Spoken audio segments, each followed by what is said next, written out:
Hello guys, ഇന്ന് India available ആയിട്ടുള്ള ഇവിസിൽ വെച്ച് വൺ ഓഫ് ദ ബെസ്റ്റ് ഇവിസ് ആണ് ഈ വിറ്റാർ എന്ന് പറയും. സോ ഞങ്ങൾ എന്തുകൊണ്ട് ഈ വിറ്റാർ പർച്ചേസ് ചെയ്യുന്നതിനെ കുറിച്ച് കുറച്ച് പോസിറ്റീവ്സ് നമുക്ക് പറയാം. ഫസ്റ്റ് തിങ് ഇതിന്റെ ലുക്ക് തന്നെയാണ്. സ്ട്രിറ്റ് ഹെഡ് ലാമ്പ്സ് വരുന്നില്ല, DRL ഹെഡ് ലാമ്പ് എല്ലാം ഒരു സൈഡിൽ തന്നെയാണ്. ഒരു നോർമൽ കാർ ലൈക്ക് ഡിസൈൻ ആണ് ഈ വണ്ടിക്ക് വരുന്നത്. നല്ല എസ്തെറ്റിക് ഉണ്ട്. ടയർ സൈസും വണ്ടിയുടെ ബോഡി ഷേപ്പ് എല്ലാം വളരെ ഭംഗിയുള്ളതാണ്. പിന്നെ വരുമ്പോഴത്തേക്കും വളരെ പ്രാക്ടിക്കൽ ആയിട്ടുള്ള ഒരു സംഭവമാണ്. നമുക്ക് ഫ്രണ്ട് പാർക്കിംഗ് സെൻസേഴ്സ് ഇവന്റെ ബേസ് വേരിയന്റ് തൊട്ട് തന്നെ വരുന്നുണ്ട്. ഞങ്ങളുടെ വണ്ടി ഡെൽറ്റ വേരിയന്റ് ആണ്. സോ ഡെൽറ്റ വേരിയന്റിൽ അത് വരുന്നുണ്ട്. പിന്നെ നമുക്ക് നോക്കുകയാണെന്നുണ്ടെങ്കിൽ മിററിൽ തന്നെ ഇൻഡിക്കേറ്റർ ലൈറ്റ് വരുന്നുണ്ട്. ഇതൊരു കീലെസ് എൻട്രി ആണുള്ളത്. സോ നമുക്ക് കീലെസ് എൻട്രി ആണ്. അതേപോലെ തന്നെ നമുക്ക് ഓട്ടോ ഫോൾഡിംഗ് മിറേഴ്സ് വരുന്നുണ്ട്. പിന്നെ നമ്മൾ അകത്തേക്ക് കയറി വന്നു കഴിഞ്ഞാൽ നമ്മളെ വെൽക്കം ചെയ്യുന്നത് ഇത്ര മനോഹരമായിട്ടുള്ള ഇന്റീരിയർ ആണ്. Look at that, so beautiful. ഇപ്പോഴത്തെ ഈ അഗ്ലി ലുക്കിംഗ് ആയിട്ടുള്ള ഇന്റീരിയേഴ്സിന്റെ മിനിമലിസ്റ്റിക് ഡിസൈനിന്റെ സ്ഥലത്താണ് ഈ ഒരു ഡിസൈൻ വന്നിരിക്കുന്നത്.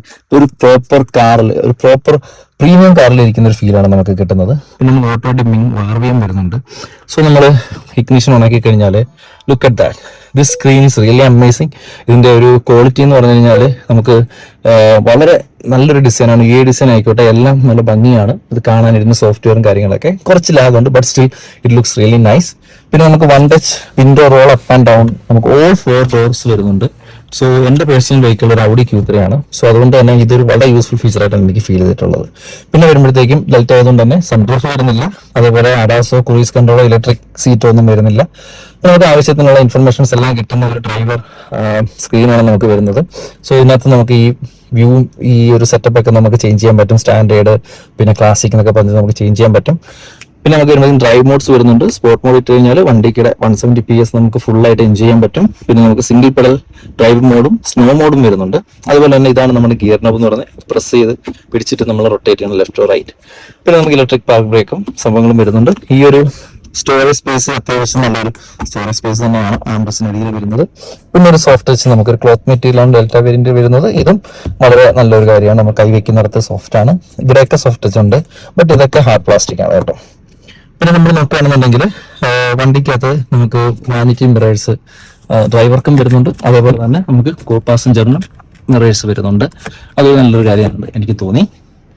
നമുക്ക് ഇവിടുത്തെ ഇൻഫർമേഷൻസ് എന്ന് പറയുമ്പോഴത്തേക്ക് നമുക്ക് മ്യൂസിക് ആയിക്കോട്ടെ, അതേപോലെ നമ്മുടെ വണ്ടിയുടെ കൺസപ്ഷൻ, ഇങ്ങനത്തെ ഡീറ്റെയിൽസ് എന്ന് കഴിഞ്ഞാൽ നമുക്ക് അഡ്ജസ്റ്റ് ചെയ്യാൻ പറ്റുന്ന സെക്കൻഡ് റോ ആണ് വരുന്നത്. അതേപോലെ തന്നെ ഇൻക്ലിനേഷൻ നമുക്ക് കൊടുത്തിട്ടുണ്ട്.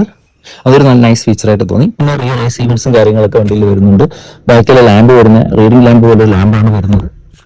നോക്കുകയാണെങ്കിൽ നമുക്ക് ഓട്ടോ വൈപ്പറും ഓട്ടോ ഹെഡ് ലാമ്പ് ഫീച്ചേഴ്സ് ഒക്കെ വണ്ടിയിൽ വരുന്നുണ്ട്. അതും പ്രാക്ടിക്കലാണ്, വളരെ യൂസ്ഫുൾ ആയിട്ടുള്ള കാര്യമാണ്. വേരിയന്റിൽ വയർലെസ് ചാർജിങ് വരുന്നുണ്ട്. പിന്നെ 2 കപ്പ് ഹോൾഡേഴ്സും കാര്യങ്ങളൊക്കെ വരുന്നുണ്ട്. ഒരു വലിയ ബോട്ടിലൊക്കെ വെക്കണമെന്നുണ്ടെങ്കിൽ ഒട്ടും പ്രാക്ടിക്കൽ അല്ല, പക്ഷെ നമുക്ക് ചെറിയ ചെറിയ സാധനങ്ങൾ, ക്യാൻ അങ്ങനത്തെ ഐറ്റംസ് നമുക്ക് വെക്കാൻ പറ്റും. ഒരു നൈസ് ടച്ച് ആയിട്ട് ഫീൽ ചെയ്തത് ഈ മാനുവൽ ബട്ടൺസ് ആണ്. നമുക്ക് വോളിയം റോക്കേഴ്സ് ആണെങ്കിലും AC കൺട്രോൾസും എല്ലാം നമുക്ക് സ്വിച്ചസ് ആയിട്ടാണ് കൊടുത്തിരിക്കുന്നത്. അതുപോലെ നമുക്ക് AC കാര്യങ്ങളൊക്കെ നമുക്ക് ഡിസ്പ്ലേയിൽ നമുക്ക് കൺട്രോൾ ചെയ്യാൻ പറ്റും. ഓട്ടോ AC കാര്യങ്ങളൊക്കെ വരുന്നുണ്ട്. വണ്ടിക്കകത്ത് ഫുഡ് ലൈറ്റിങ്ങും ആംബിയൻ ലൈറ്റിംഗ് ഒക്കെ കൊടുത്തിട്ടുണ്ട്. അതൊക്കെ വളരെ യൂസ്ഫുൾ ആണ്. വളരെ ഒരു പ്രീമിയം ടച്ച് നമുക്ക് കിട്ടുന്ന കുറച്ച് ഫീച്ചേഴ്സ് ആണ്. അതൊക്കെ ഇപ്പൊ എല്ലാ വണ്ടിയിലും ഉണ്ട്. സോ ഇത് കൂടാതെ മറ്റൊരു റീസൺ ഈ വിറ്റാർ പർച്ചേസ് ചെയ്യുന്ന റീസൺ പറഞ്ഞാൽ ഇതൊരു ലേഡിക്ക് യൂസ് ചെയ്യാനുള്ള, എന്റെ വൈഫിന് യൂസ് ചെയ്യാനുള്ള വെഹിക്കിളാണ്. So reliability was one of the things we look for. So ഇതിന്റെ ബാറ്ററി വരുന്നത് BYD ബേസ് സെൽസ് ആണ്. ആ ഒരു ബാറ്ററി വളരെ റിലയബിൾ ആണ്. പിന്നെ കമ്പനി പറയുന്ന 540 കിലോമീറ്റർ റേഞ്ച് ആണ്. എന്റെ ഒരു ഡ്രൈവിംഗ് സ്റ്റൈലിൽ ഞാനിപ്പോൾ ഐസ് എഞ്ചിൻ വെഹിക്കിൾസ് ഒക്കെ യൂസ് ചെയ്യുന്ന സ്റ്റൈൽ യൂസ് ചെയ്തപ്പോൾ എനിക്കൊരു 400+ ഒക്കെ കിട്ടുന്നുണ്ട്. സോ ഡെഫിനറ്റ്ലി നമ്മളൊരു EV ഓടിക്കേണ്ട പോലെ ഓടിച്ചു കഴിഞ്ഞാൽ ഒരു 440, 450 ഒക്കെ അച്ചീവബിൾ ആണ്. സോ അത്രേ ഉള്ളൂ. ഇതൊക്കെയാണ് നമുക്ക് ഇഷ്ടപ്പെട്ടത്. നമ്മൾ delta variant on road 19.6 lakhs ആയിരുന്നു. അപ്പോൾ നിങ്ങളൊരു EV നോക്കുന്ന ഒരാളാണ്, നിങ്ങൾക്ക് ഇപ്പൊ ടാറ്റയുടെ ഒക്കെ കർവും സീറയൊക്കെ മാർക്കറ്റിലുണ്ട്.